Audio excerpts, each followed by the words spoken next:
I am here in a very small way to facilitate the greatness and the bigness of the individual across from me.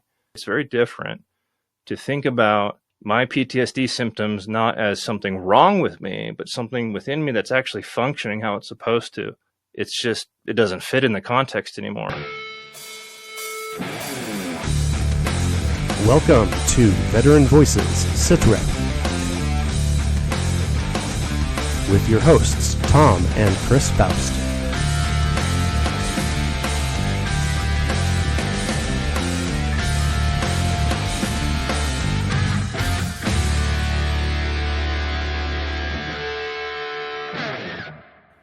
Welcome to Veteran Voices. I am your co-host, Tom Faust, here with my son, Chris. And today we have with us our guest, Dr. Brian Livesay. And we're going to talk about, a few different subjects that you want to discuss. And so I'll let you start to cover those. But I would like to get started with how you decided to join the military, a little bit about your service, and kind of take it from there. Yeah, for sure. Well, first, thank you, Chris, Tom. Great to be here. Yeah, thanks for joining. Looking forward to spending some time with you and getting a message out to the folks who may hear this. Where am I coming from? So I think I could go all the way back to visiting my great-grandfather. He was toward the end of his life, and looking at his military memorabilia, the pictures he took flying recon in the Pacific during World War II, and just having a sense of purpose from that, a sense of belonging to something very big. Of course, even at that age, I had a sense of World War II, watching John Wayne films, enjoying the classics, right? A good upbringing. Yeah, exactly. Yeah. And that always kind of stuck with me. It was something that seemed like an inevitability, I suppose, what I was supposed to do. You kind of grow up feeling like that is the place you'll end up. You'll be a soldier. You'll be a warrior. You'll follow in the footsteps, right? And yeah, I suppose it did. It really did linger. I had a bit of a sidetrack. I played high school football, and I guess I did well enough at that to get a college scholarship. And so that's my detour. I played, 4 years of D1 football at a university, defensive end. And that was something that I think prepared me, I suppose. Well, one thing it did do is make basic training quite a bit easier, because I would eventually enlist after I finished college football. It put me in sort of a paramilitary sort of mindset. Sports tends to do that. You can think about sports, and a lot of us played sports, is in some way it's the simulation of combat or warfare, right? So I was always at home with those things. When I enlisted, I was, I suppose, still in my undergrad. And the dates are going to elude me, and I'll struggle, and folks don't want to see me struggle with trying to remember the dates. But it was sometime around year 4 of my undergrad, I enlisted. And I did that while simultaneously working toward my degree and a commission. And I was able to attain that. So I had about 3 extra years in my undergrad working toward what looked like a double major, but was really just focusing on some things that I thought were really important for how I can give back and contribute, even in the military. Biology, psychology, neurophysiology in particular. I did get that commission. I'm in the Army Reserves at this point. I'm 3 years in, and I'm now an officer. So I take that and extend my military career, so to speak, for another 7 years or so. Along the way, I had an opportunity for a command tour. So I was able to serve as the headquarters detachment company commander for the 172nd Med Battalion, where our role was really to support the combat hospital, so the CASH, so the mobile hospital. So we provided ambulance and blood debt and mental health support through our cost companies. really kind of, again, aligned with the things that I was preparing myself and training myself to eventually be. I was working on my graduate school degree for clinical psychology during this time. And then I was also able to begin to experience the VA even before I ETS, before I finished my service as a officer in the Army Reserves. That began around 2017. And that date sticks out to me because so much is relevant as far as who I am now and what I've been up to and doing. Mm-hmm.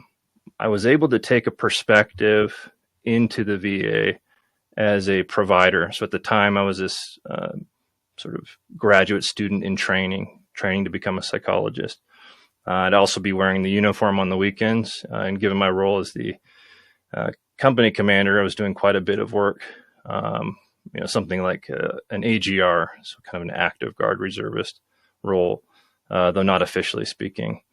But this unique perspective was one that I think put me in a position to represent both sides, to represent those of us who are consumers of the VA and who need the VA for support and for medical treatment, for health treatment, healthcare, mental health treatment, all of those things.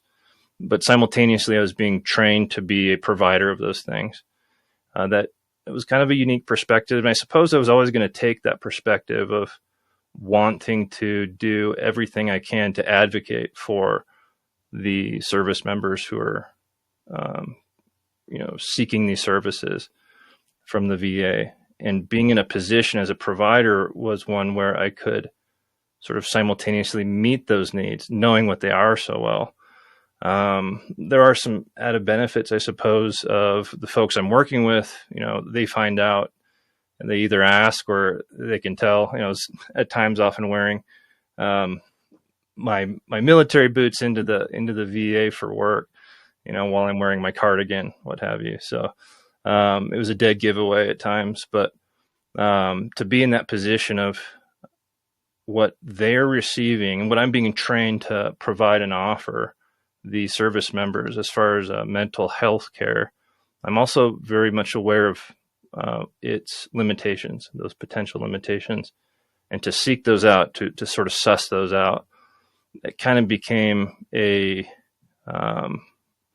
passion, or what's the right word? It became something that I was just tenaciously seeking, is how to better these things, how to find where the cracks are. And part of this, if I back up, is that there's this general sort of understanding that the VA, as good as it is, it's not perfect. I'm being very diplomatic when I say that. A lot of folks would say in a much stronger way that it didn't do what it needed to for me, or it, was never going to offer what my needs really were. And so I'm taking that perspective and I'm looking for where those gaps are. How can I bring my passion, my understanding, my role as a service member into a dynamic and better relationship as a provider? So it was research, and that was part of it. Part of it was pulling away from the system and stretching it as much as I could get away with.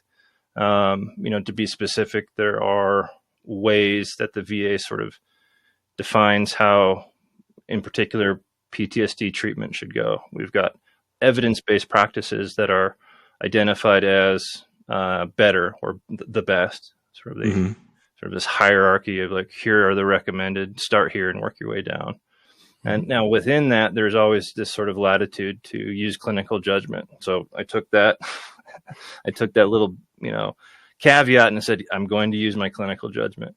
And a lot of what I was seeing is where these therapies were falling short, in particular with treating PTSD, is for the service members who were experiencing more than just the fallout of a threat to life experience or the fallout of a traumatic loss.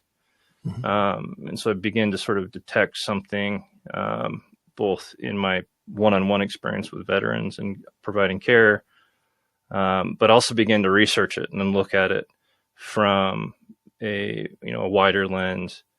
And the idea that I'm getting toward is that there is something within all of us. There's this system of morals, right? We have this component or capacity to know what's right or wrong. And it's anchored or tied to something very deep within all of us. You can, don't have to go very far to find different ways of explaining this.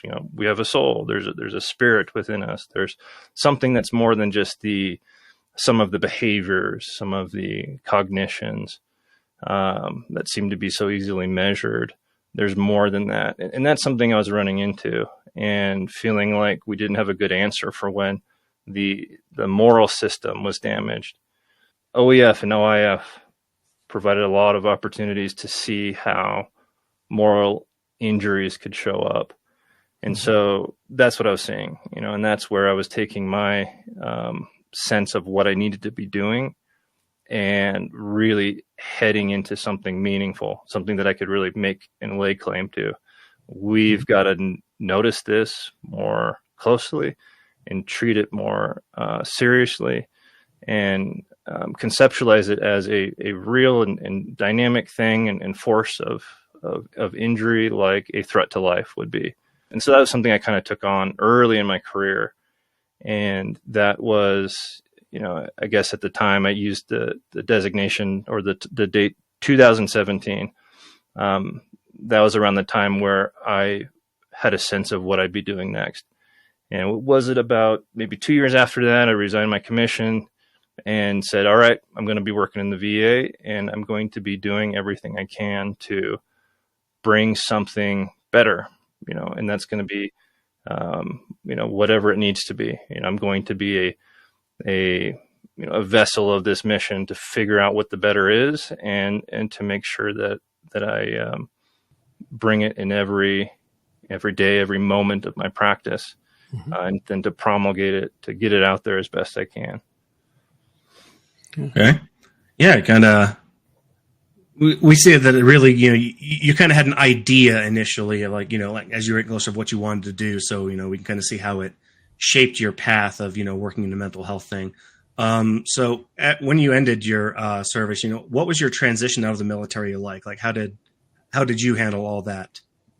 I've reflected on this a few times. There's been times where I've really had to go back and kind of face the pain of that. Though at the time it was something I was doing my best to sort of ignore. It was like, okay, this will be okay. And granted, my role I wasn't so deep in the institution of the military. My military service was one that still had me, very much participating in civilian life as a reservist, even if I was given 30 hours a week to my unit. But the truth is that removing myself from that aspect, that identity, that was part of who I am. I still have all the stuff, all the uniforms, all the boots, all the little accoutrements that we accumulate over a decade. But I wasn't interacting with it anymore, and every day was just sort of like another, I guess, point of injury in a sense. Like, that's not me anymore. I'm something else now. Something that I had to face. There was pain in that, certainly. And I think burying myself, really entrenching myself in my VA service was my means to cope. It certainly was. In a sense, it was adaptive and, probably beneficial for a lot of folks around me and even myself. I'm not that far away from my brothers and sisters, right? The service members are in the building with me when I start the day and when I finish. And so in a lot of ways, that was a sort of a healthy adaptation, as I look back, but knowing that the pain was there and knowing that as much as I was able to put on balance with that transition and as far as healthy adaptation and sort of having a way of staying connected, that for so many folks, it's not like that. for so many folks. You are in the institution and then you're out. And that contrast is so sharp, so salient. It's, it slices right between the, time now and time now. There we go. Completely different. So I benefited a lot from having a community that I was already sort of building within the VA, and these relationships and a role that I could take on in the VA. And so that transition from service member to, somebody who's working in the VA, working for service members, which was always my job. My job as a company commander was to serve my troops, my soldiers, and I got to continue to do that. So it is in a way fortunate for me to have that. In a way, also a model. As I understand how that was for me, I can see the benefit of having something like that for so many folks who get out and don't have that community to plug right back into. So yeah, it's a great question. It's one that maybe I don't reflect on enough, because in so many ways I've been fortunate to be still in a community, still with my service members, still with the folks I care about. Kind of going on that same lines of, you knew where you wanted to go, you knew what you're doing. So what are some of the common barriers that you can see veterans running into when trying to access, the benefits and services? Yeah, I think I see it a lot. So I think, our listeners, the folks who are hearing this, they're going to notice I have a bunch of roles, and I'm not here to represent the VA per se. I'm here to represent my perspective as a prior service member and some of the things that I think are important for folks. So I really like this question, these barriers that we run into. I'm constantly interacting with veterans and prior service personal members. opinion is always better on it too. Yeah. And I'll give you my opinions. That's for sure. I just want, if big VAs listening in, which they might not be, just know that I'm not here representing y'all. Okay. But yeah, my opinion, my experience working with service members is that those barriers are like at every turn. It's like, okay, where do I go? I'm supposed to have education benefits. Where do I go? It's like, pull up a browser tab. Good luck. It's impossible to get places in a convenient and easy way. In some sense, it's gotten easier. In some sense, there are, ways you can figure that out on your own. But for the individual who tries, in earnest, to figure all this out on their own, it tends to be very frustrating. And that frustration, that barrier of frustration, is one where, you know what, I don't need this. I don't need this stress. I don't need this frustration. If they don't want to take care of me, then fine. I'll figure it out myself. And then so many other ways that we can react to that feeling of not having, that same sort of supportive institution ready to catch us on the way out, to catch us when we land and say, hey, let's get you right back to where you need to be next. Let's find that next place for you. Some of those barriers are, very much just navigating things on your own for the first time. How do I access my benefits? Where do I need to go next? The DoD is doing better, and this is my understanding, doing better with setting up those transition training and build up the domain knowledge about what folks need to be doing next. But there's no real warm handoff, which I would like to see. I would like to see a real good warm handoff. So oftentimes where I'm working with folks in my role, in my professional role, I'm finding them on college campus. I'm picking them up out of an outreach event and saying, hey man, have you been enrolled with the VA? Oh no, I just figured that was something that wasn't for me. It's like, all right, well, let's see what's going on with that. If you don't mind, I can help you with that. So we get them plugged in. We find that there's all of these benefits they have access to that they were otherwise not using or not going to use. So having those barriers identified, because there are so many, that's part of what I've found has been, my role and my job and what I can do well for folks. And then also seeing how that sort of translates, if I am able to get somebody plugged in, how they can turn around and advocate. And it's just sort of this natural thing and help somebody else break down their barriers and get closer to the the connection, the institution, the services, and the benefits that they've earned. What do you think are maybe some steps that veterans can take that would help put them in a better position to find the benefits that they've earned and feel like it's worth going after? Yeah, this is a good question, because there are a lot of resources out there, like physical sort of places you could go. You could go to, different organizations that'll help you apply for service connection and VA benefits, who will kind of help move you to maybe employment, who will maybe even plug you in with a community. And I think all of that is good. And we need all of these institutions, these sort of like peripheral stakeholder, entities that have a vested interest in the veteran, and not the institution, or not, maybe the VA or the DoD, but just the individuals.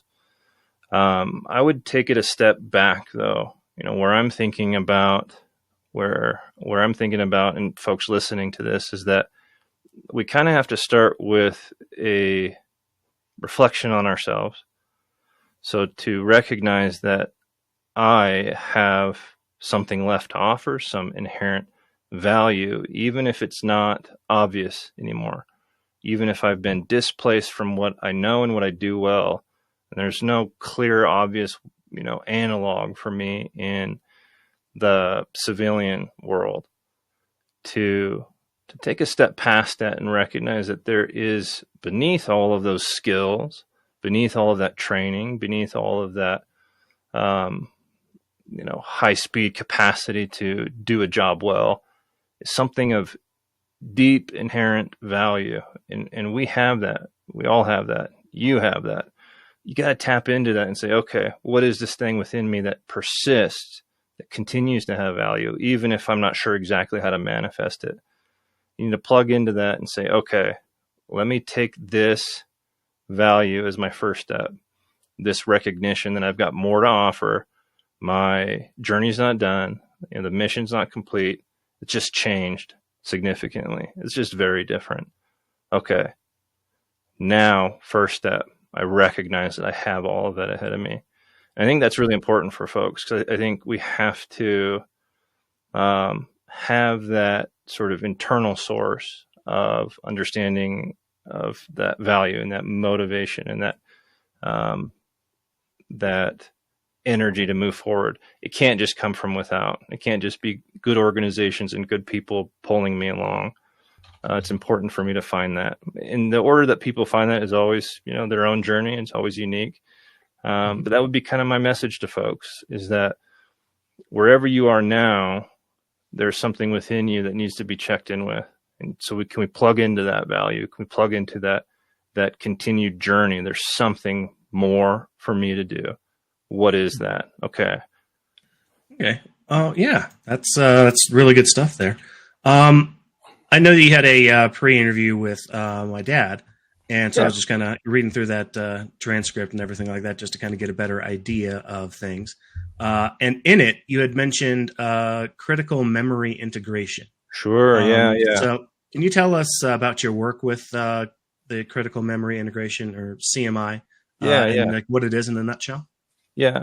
So I kind of left off at the beginning with, where my story through the military career and getting in and getting out, where all of that was heading. And it was heading a direction, and it actually ends up right at this place where I am now, and this ongoing effort to develop something better for our service members. So in 2017, that date really stands out because it was an inflection point. It was an inflection point of like, hey, there's something within me that can make an impact. I recognize that, and it's not left me. And the efforts over the last, 8 going on 9 years have been to develop something more than what currently existed through modification of what was there, or to reach back, reach down, reach out, and to pull together something that would be entirely different, entirely new. And I'm kind of talking in abstraction, but really to put it into certain terms, I began working on both in research and developing a better understanding of what we are as human beings, what we are as a human being that underpins who we are as soldiers, airmen, Marines, sailors, Coast Guard. There is something within this, vessel, this flesh and blood, that is deeper than the behaviors and the cognitions and all of these things that seem to be where the symptoms rely, or where the symptoms sort of manifest. There's something more to our experience. And so I really wanted to take that understanding, that truth, something I believed, of course, and say, okay, what about taking all of that and approaching the healing process from that belief set? So that understanding that we're more than just the maladaptive thoughts or the maladaptive behaviors, or however they're framed in the diagnoses and the current treatment paradigms. So there was an early effort to begin to understand these things, and it led over the course of the last 8 years to where I am now, and opened a lot of opportunities for me to get what my work has been over these last 8 years out there, and to start training folks, which has been about the last 2 years, to start training folks in some of these things that have been so beneficial to the folks that I'm working with in the VA. And so now we've got a name for it. Before it was just, these different techniques, or, I've got a different approach or a different style.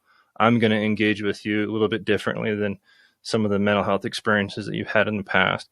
Now we're calling it something, and we have for a while. So critical memory integration defines so much of this work that I've been a part of. And it's not just been me. I've kind of given you my perspective. There have been a lot of people who have contributed to this. And I might come back to that as a story here in a bit. But where we are now with critical memory integration is approaching the way these, quote unquote, problems manifest for folks, and to approach it from a bit of a different perspective.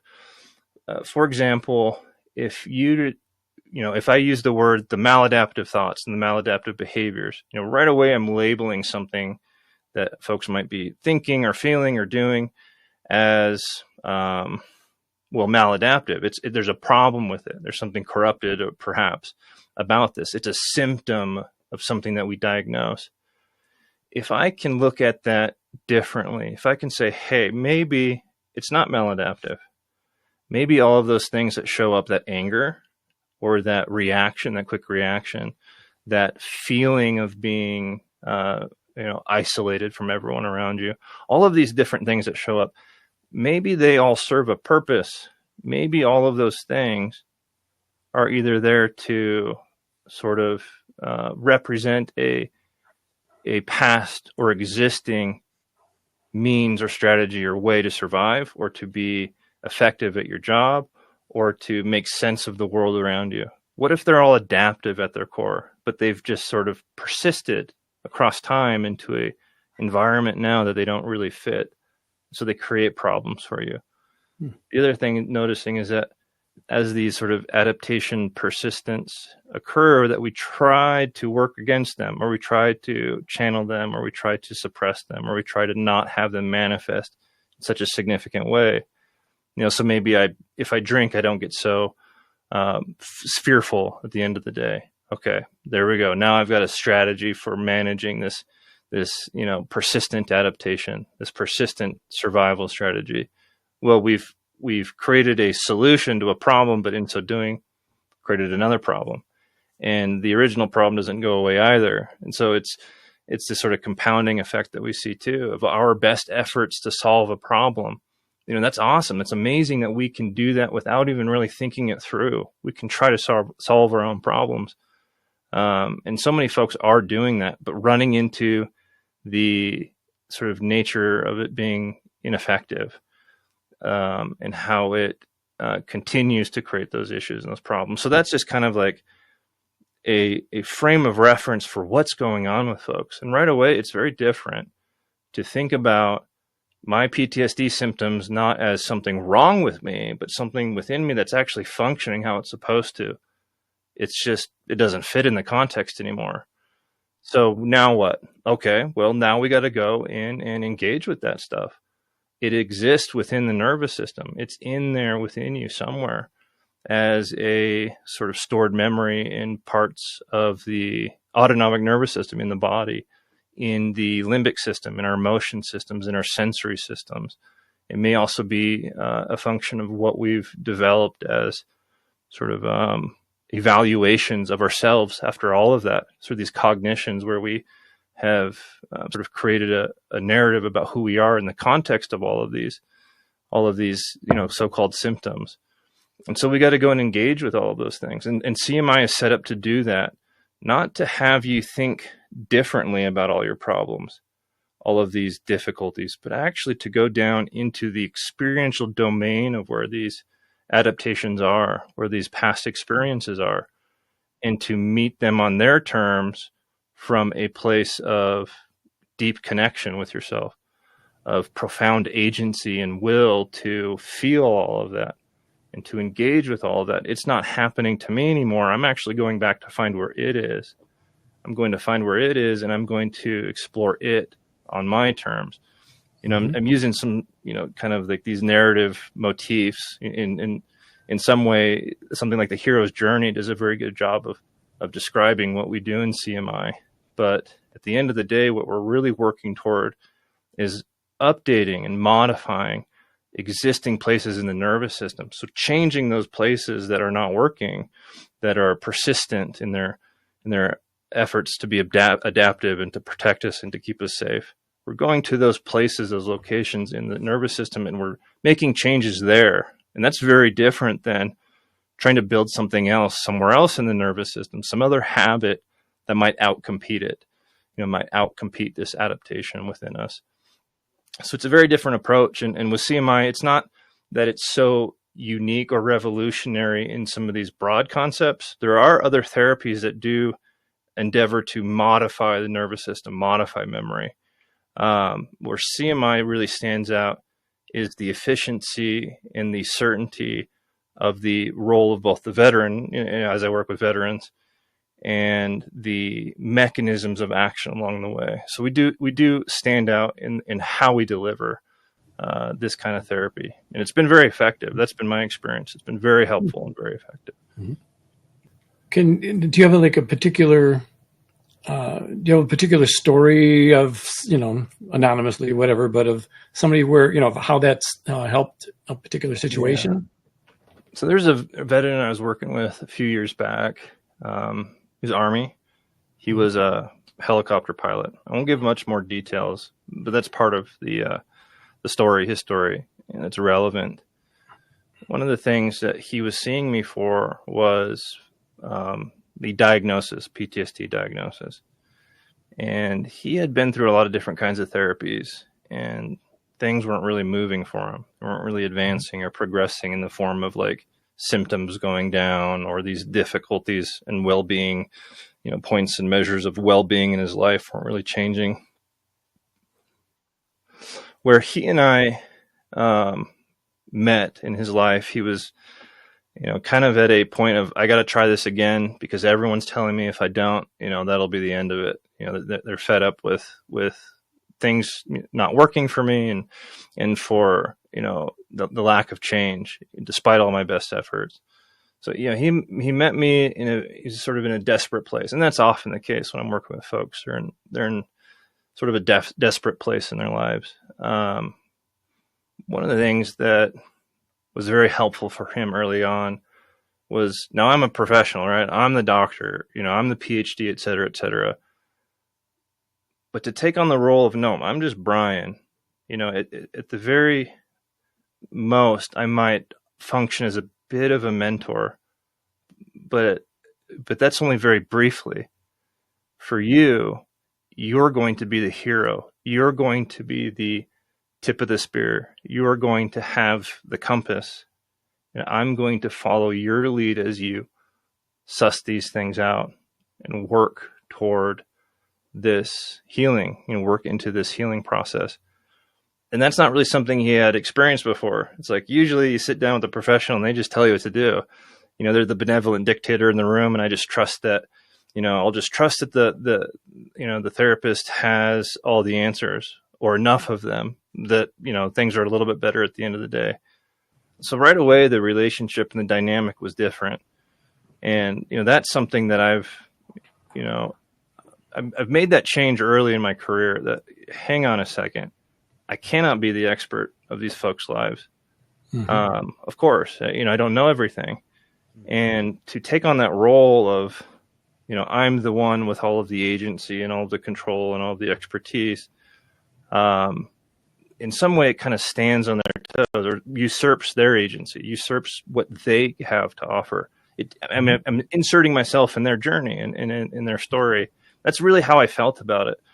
And so, that's how things start. It's like, hang on a second, you're going to do this. You're going to be the one in control and in charge.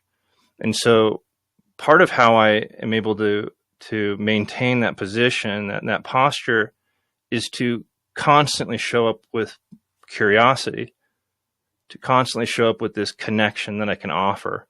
And so for this veteran, that's what it was. It was being curious and being connected with where he was. And in so doing, that helped provide him a resource for his own connection, to stay connected with these parts of himself.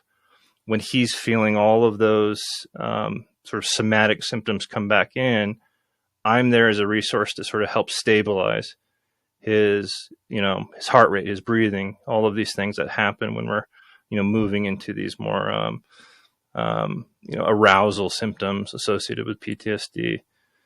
So for him, it was a matter of going back into the body, just starting with these deep, profound sensations of panic, of this crushing feeling. Trying to think some of the specific words he used, but it was a matter of going back to the most difficult things that he would identify, the things that he would try to numb, the things that he would try to evade and try to escape. It was starting there. Now, what's interesting is that as he begins to do this, as we begin to make small steps towards that which is difficult, a few things happen. The first being that those small steps are revealed as not so difficult. Mm-hmm. But the other part of that is that those small steps reveal that we have something like a strength within us. And we learn something. And this is what he's doing. He's learning that there's a strength within me to continue to persist in these difficulties. Mm-hmm. And as he persists, he begins to map out and explore more of what he's feeling as a sensation in his body that transforms into these emotions, these feelings, these more complex places of experience. And he begins to map these feelings, these sensations, these emotions, and he's in all of it and stable. He's connected. He's in control. He's agentic, and he's able to continue. And as he's doing all of this, he encounters something like a metaphoric or sort of like an episodic space. So he finds himself in this past memory. And where he finds himself is he's encountered his co-pilot. And so he's in this memory that he's shut out. I'm learning about this after the fact, but he's in this place in his experience, in his past, in his memory, where he's so ardently avoided, but he's here now of his own will, of his own sort of capacity to explore it. And he encounters his co-pilot who had passed, who had died in the crash. And there's some circumstances around that. But what's important is that he was in a place where he could have a conversation. This is very interesting because I'm not coordinate or orchestrating any of this. Because this veteran's able to make these progressive steps and to remain stable and agentic and connected with it himself, he's able to arrive at the very place where he needs to. This is kind of how I understand it. This is my understanding of what we're all able to do. We can arrive at these deepest places. And this is where the idea of critical memory comes from. We can arrive at these essential places. And then because we're in the right sort of state and frame of our capacities, we're all there, we're all in, we're all engaged, something can happen, something very transformative can happen. And he had a conversation with his co-pilot who had passed, I guess it was like 8 or 10 years prior to these therapy sessions. So the conversation went something like this. He's like, hey, I can't talk to my family anymore. You got to go talk to them. They need you. And what you have to offer them is something like, and so I'm kind of remembering the story, but his co-pilot is saying that you have some part of me within you that they've never met, right? Or that they don't know, that they don't have access to, but you have it. It's within you. And so as he's having all this sort of internal experience and this internal dialogue, I'm on the outside sort of observing. And toward the end of the session, he sort of comes back and he's like, hey, he told me all this stuff. And I haven't talked to his kids since the accident, since I got back from deployment. I've completely shut them out of my life. He told me I need to stop doing that, and I need to reach out to them. I need to share with them the parts of their father that I have with. And so all of this stuff is coming from this veteran. And again, I'm not orchestrating, or I'm not deciding, or I'm not recommending any of this stuff.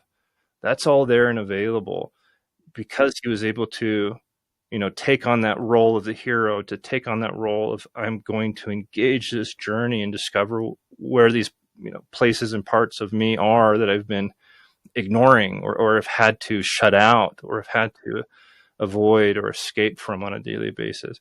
Because he did all that, he received this very valuable message. And, he embodies that. He takes that to heart. He says, I got to reach out. I got to call him. We had a few more sessions after that. And that's what he was doing. He was reaching out. He was making calls. He was setting up visits. And things really changed for him. Things really changed. These, I've said, metrics of well-being, these measures of well-being. Like, the symptoms are interesting to me, but how a person is thriving in life, I think, is more important. How someone is strong enough to bear the burden of what we might call symptoms is also very important. And to see him grow in that process, it's his growth, it's his journey, it's his adventure.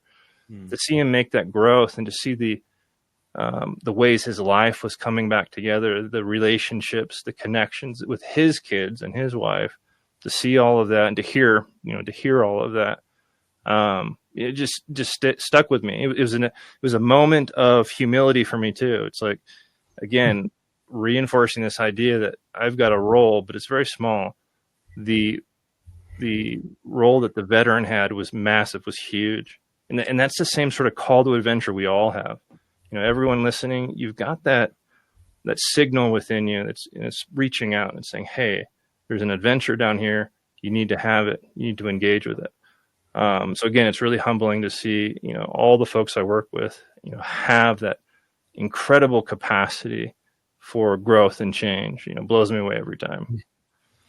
So yeah, sometimes being introspective can help out a lot more than you'd realize. I know a lot of people don't like to, they don't like the silence, so then they're stuck with their own thoughts. But sometimes you just kind of have to, face those thoughts head on, just kind of, and then you realize things about yourself. It's really fascinating how the brain works. Yeah, that's a good point. That's great. Yeah, and I think that kind of part of what I heard in that is that he's going and talking with the families of the co-pilot. He's helping bring closure to them as well. I imagine so. And it works in him to be able to deliver that. Well, it's interesting because I mentioned the hero's journey a few times. Like, there's a part of the hero's journey. It's like the last third of the journey. It can be divided into like 12 parts or 3 parts, but it's toward the end. And what it describes is that the hero has returned from the underworld with the thing of value, having gone through all the difficulty, returns to the community, returns to the family, returns to the village, returns to wherever they go back. And they offer that thing of value to others around them, and everyone benefits. I mean, that's the promise of this call to adventure, this, answering answering those voices and those feelings in our head that say, hey, I'm here to mess with you. No. I'm going after you. And when we do that, the promise is that the end result is we bring something of incredible value, not just for ourselves, but back to everybody who we care about, everybody whose life that we touch. You know, and it's really interesting because it's like there is something very, very humbling in all of that for me, which is I am here in a very small way to facilitate the greatness and the bigness of the individual across from me. I've just got a very small role, but the impact of the person who comes to see me, the impact of every veteran who I don't see and who's out there, the potential, you know, we talk about potential a lot, but you know, there's something that I've really connected to in that because I've seen the potential manifest. Like, you know, faith moves mountains. You hear that sort of thing. Mm-hmm. It's like, to me, there's something in that. There's something within the individual. If they could believe and connect to that and recover that, they can do huge things. They can transform the geology and the topography of their lives in a really impactful way. Yeah, sometimes all you need is to give somebody a little nudge for them to to start getting on the right path. Mm-hmm. But kind of going along that too, with some of the stuff that I was reading from the pre-interview is you had mentioned, you know, we all know the standard, you know, PTSD things, you know, what could be constituted as that. One thing you had mentioned, which was kind of separate from that, but still kind of is the moral injury. Right. So kind of for the, you know, listeners or viewers who might not know kind of what that is, can you kind of give us a little rundown of moral injury? Yeah. So the idea around moral injury, this was something I was encountering early in my career. You know, again, that date of, you know, 2017, where I'm first working with the PTSD clinic team, you know, at the VA.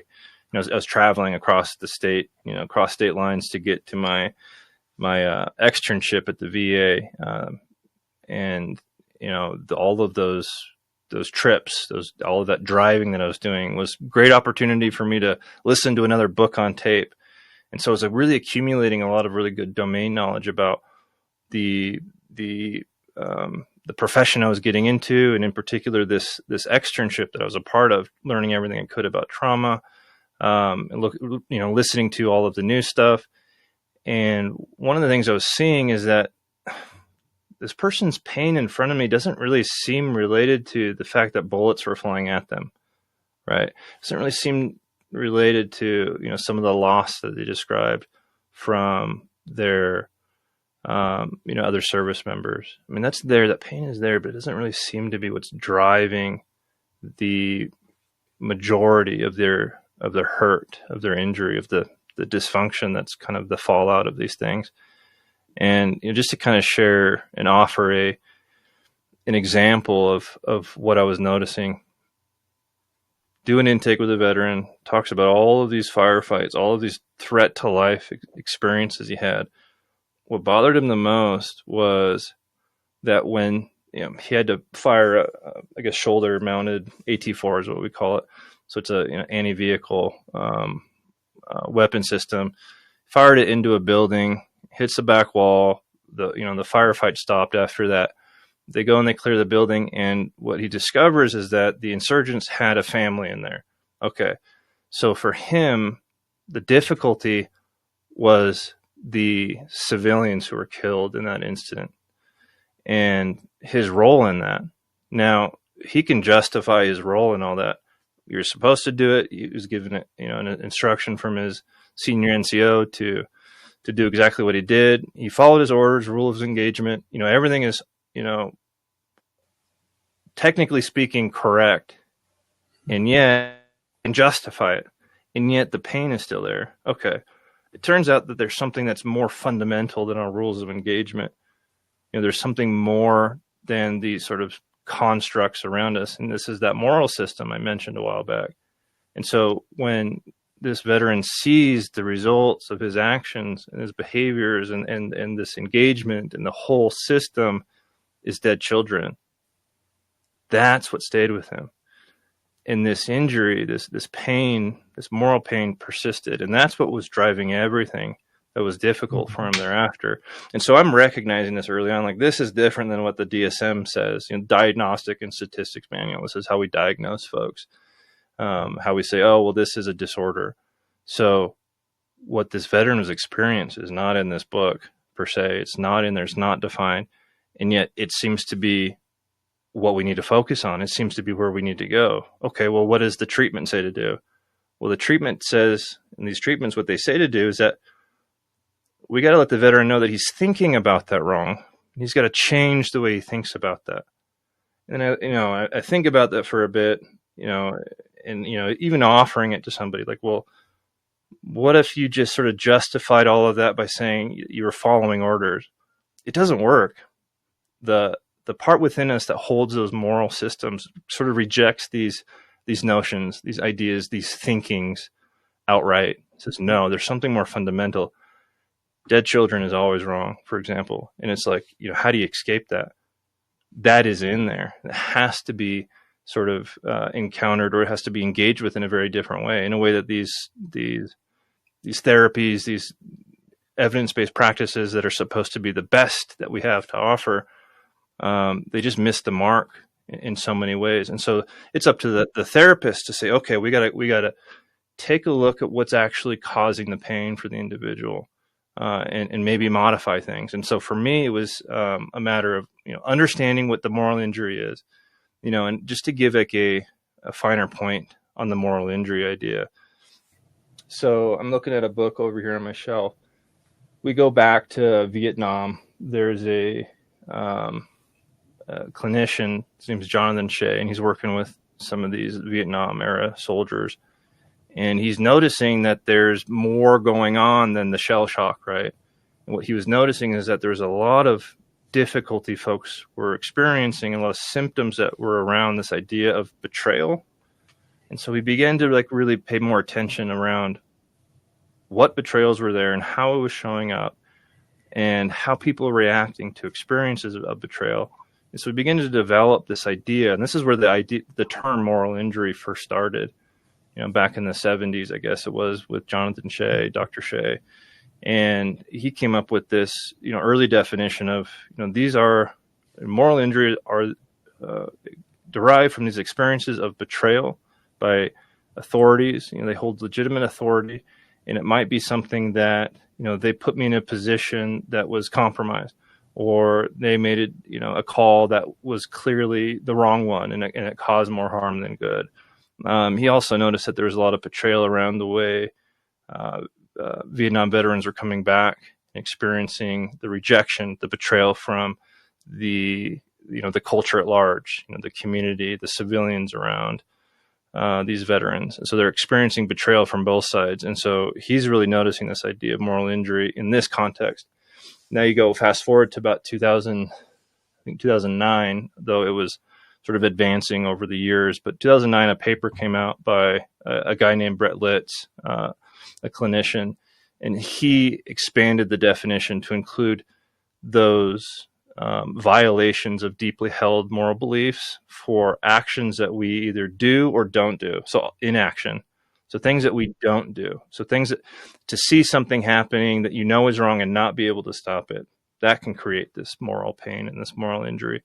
To engage in a sort of a framework or a context of warfare where civilian casualties might occur, that's an action of this sort of violation of a moral code or system that people have. And so we're seeing moral injury sort of advance as a concept, and we're measuring it, and we're seeing it show up in our service members, and then, it doesn't take too much longer for this to kind of spill out into the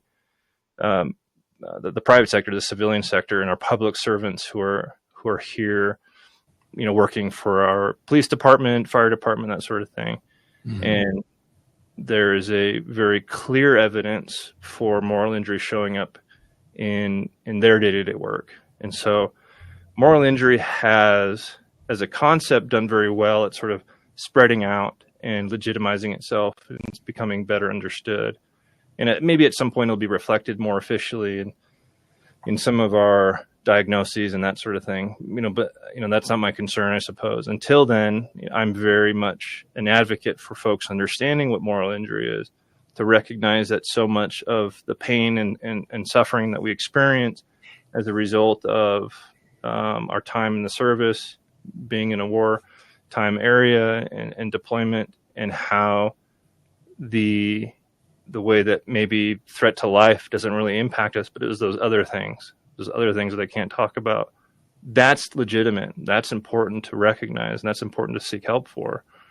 Yeah, sometimes it's one of those unfortunate things about being in, whether it's military or law enforcement or something with a structure like that where you have to follow orders. Like there's no Right. thing about it. So you can try and cover what you're doing. It's like well, that's what I was told to do, but deep inside, how you feel, and yeah, you're gonna have to process that anyway. Right. So that's why I can kind of see why maybe moral injury kind of hasn't really received as much mainstream attention, just because people don't like to talk about morals and stuff like that because everyone's are different. So kind of like, what do you think we would need to do to help change that, to help more people realize, hey, this is a real thing that we need to help people address because it could help a lot of people. Yeah, I think it's interesting because I think there was at a time a lot of interest and attention in just at large, in society at large, in some of the experiences of our, I guess maybe you just look at it when we were in sort of these active states of, OEF and OIF, they're ongoing, we're in it, right? There's a lot more interest, a lot more attention, a lot more focus on it. And it seems like there's more energy around some of these concepts, a lot more books were being published. I guess in the circles that I was in, I was hearing a lot more about it. And then the energy goes somewhere else, these operations close, right? There comes an end to these things, and we still have a diagnostic and statistics manual that has yet to accept it. So what happens? These terms just kind of fizzle out and go away. Well, they might, but the experience of them doesn't. The pain that folks are experiencing doesn't. And so for me, it is a sort of enduring obligation to continue to reach out to my colleagues, stakeholders and that are involved in the VA as mental health providers to give the presentation. Let's talk about moral injury, and that's something I do every year. I give a didactic to our incoming interns and externs, and they're going to learn everything about moral injury from me. And so that's part of what we do. So for folks who are in those positions to have something to say and have a voice that's going to be heard, to understand and to look into it. And there's a lot of really good stuff out there. You don't have to go far, go to your web browser and stuff will just, pop up and fill in. Begin to understand what this is, and you might recognize your own experience with it. And then to, let folks know, like, hey, that kind of sounds like something other than this PTSD thing, but it's real. It's not just that there's something wrong with you. This is a real thing. This is a real thing that we all can experience. And so I would really just advocate that the stakeholders who are out there, if they can, inform themselves and to, in so doing, be better at recognizing it and to reach out and say, hey, there's something here that I see. And I think you need to take it seriously. I think it's real. So yeah, I think that's a good start. Yeah. And I think, for anybody listening, for any veterans out there who might be going through something like this, just to understand that might be what's going on as opposed to PTSD, and don't try to necessarily put them together into the same box. They're different things, and seek the appropriate help. Yeah, I think that's right. I think there's different ways of looking at it, and different researchers have kind of come up with a way to unify all of these different things under sort of, one coherent term. I think that's fine. But I think what you're saying is right on, Tom. You've got to look at this as your experience and it's specific to you. And if it doesn't fit what the, maybe the benefits administration did their assessment and said, well, you don't have PTSD, that's not illegitimizing your experience. That's real. Take that seriously. You need to honor that. And I'd really advocate that folks do. Yeah. So what would you say to a veteran out there who, they're carrying this thing silently and it's heavy on them, but they don't really know how to ask or feel like they're ready to ask? Yeah. I think there is a lot of benefit in slowing down and listening to that place within them it's calling out. And it's that voice, that feeling, that emotion it's not shut up since day one, right? Slow down and give that internal experience, honor it, and to give it a moment to speak to you, to inform you of something that's going on. this is easier said than done. This is not an easy task. But to say, hey, there's something real about this, and it doesn't mean that I'm wrong. This is adaptive. This is something within me that I need to slow down and listen to.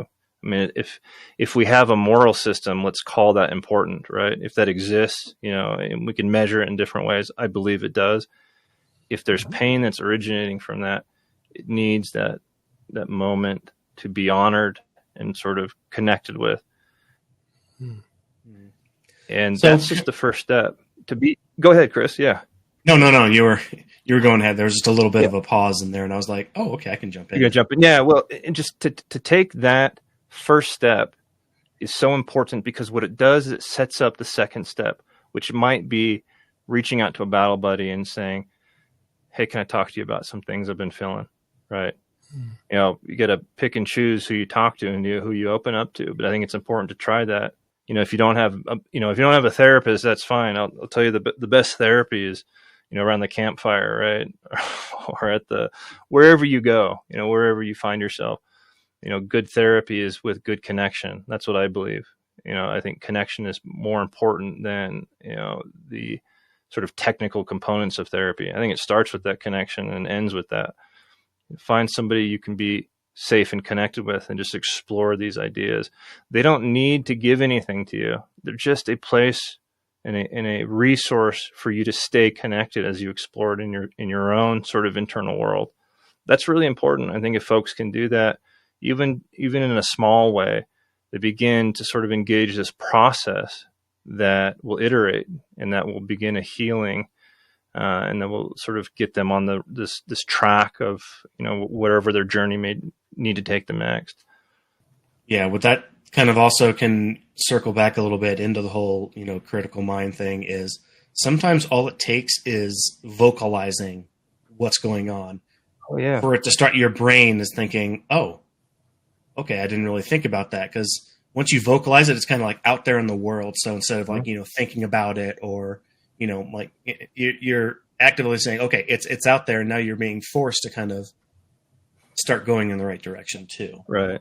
Yeah. I mean, yeah, you got it exactly right, Chris. There's actually some interesting research around what you're describing. Maybe you've experienced it and you don't need the research. I think that's, the best evidence is what we have from our experiences, and in particular when we're talking about where we need to go next. Trust your experiences.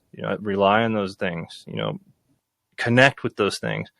Connecting with our experience sometimes is too big a ask, right? It's too big a task. Like whatever's going on the inside, it's going to consume me if I even start listening to it. But what you described there, just giving it a name or a label, or sort of connecting some description or language to this internal phenomena. Yeah, we know that that's actually very important. There's a part of the brain that's trying to figure out what it is, and as soon as we label it, as soon as we give it a name, that feeling is like being disconnected or being isolated or being left out. Okay, so you labeled it. Now this part of the brain isn't trying to figure out what it is anymore. You've got extra budget, extra energy, extra capacity to perhaps explore it a little bit. You've also sort of created, by identifying it or defining it or labeling it, you've created a sort of cognitive container, a linguistic container around which you can explore without too much else coming in. So you just kind of focus on what you label it. It's that empty feeling or that isolated feeling. Good. Now you've given yourself a domain to explore. And that's something that CMI does very well, and it's very important. And some other therapies do something similar, and similar things are done in different ways. It's nothing new under the sun, right? CMI really looks at that as an important component to exploring the inner world and to taking those subsequent steps in the journey. So I really liked hearing you say that, Chris. That's awesome. And then, so kind of like for families and friends listening, because everyone's journey is different. How can friends and family be more supportive of loved ones navigating, post-military stress, moral injury, things like that we've been talking about? Yeah. Well, I think it's important to always say that for our military families, like in one way or another, you signed up or you got involved or you got drafted into this thing too. And I think the honor and respect to our service members is great. I think where if there's a lack and there's a lacking anywhere is honoring and respecting our military families. What they go through is very much deserving of attention, and that's why I appreciate the question, Chris. So really where I think military family members, children, parents, spouse, friends, right? I think we need to include everybody here. The community around our service members is that for each one of you, you have an importance too. You have something within you of an immense value that needs to be connected with. And I think that that's important. So that's like a first step is like, okay, where am I in all of this? You're not just a node orbiting around the service member. You're an important piece, an important person. You have an important place in all of this. And to really anchor yourself in that intrinsic value, I think is important. To be able to be anchored in that and stable in that will communicate to your service member that you have that stability and you have that connectable sort of feature within you. And I think that's, of the many things that we can do is to be a resource for connection. And it doesn't need to be that we've got the wisdom or the answers or the advice, just connection, to be a resource of, hey, I can stay with you in this moment without becoming disrupted or destabilized or upset myself. And to be able to do that, that's no small thing. But, we have to go on our own journeys to get to that place where we have that connection within ourselves and that stability within ourselves. So that's what I'm encouraging folks to do, is to take their matter seriously and to take themselves as, important and valuable. And in so doing, we can really create ourselves as a resource for our service members. That's what they need. They need stability around them. Pretty much touched on the major topics that we intended to discuss today. Is there anything else that we haven't touched on that you would like to share? No, you guys did a great job. I think, obviously, the pre-podcast discussion kind of sets things up. Mm-hmm. And I would kind of spend some time listening to other podcasts and going over my notes. So I think I hit the beats I was hoping to. Mm-hmm. And I really appreciate the questions and the curiosity from you too. So I feel pretty good about it, Tom and Chris. I feel good. Great. Good. And then kind of one of the things that we've been trying to do with podcasts kind of going forward is kind of ask like a, general question of everybody that we talk to. And that is, what is one way that we as a society can better support those transitioning from military service to civilian life? Yeah, that's a good question. How I'd answer this is to, I suppose, there's a lot of answers to this. That's a big question. Mm-hmm. The way I like to answer things often isn't, you got another 2 hours? No, I'm kidding. You kind of got at this earlier. In a way, I think that we need to create a society in a very immediate proximity around each other.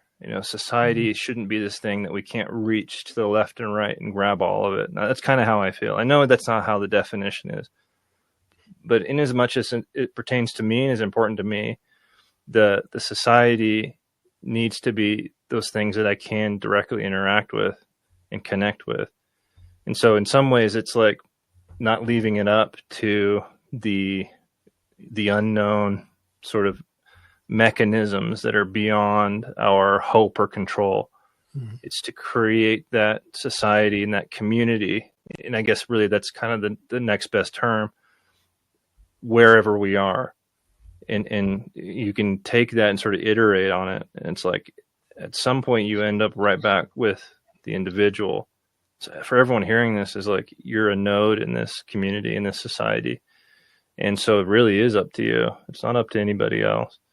And that gets back at some of those big themes. Find that place within you, connect to that value that you have, that importance of your role, and manifest it. Take it seriously. Connect with those things that have been difficult all your life and understand them, map them out. Become something greater than you were a moment ago, a day ago, etc. And when you do that, and it's like, Tom, that connection you made with my story earlier, The veteran is feeling a lot better, but what happens after that? He goes and he connects with the family of his co-pilot, and he plugs into their life, and he brings something of incredible value to them. I mean, who knows where it goes from there? That's how we do it. That's how we make the change. In that case, really want to thank you for being on here and talking with us. It's very informative. And, I'd like to thank our listeners as well.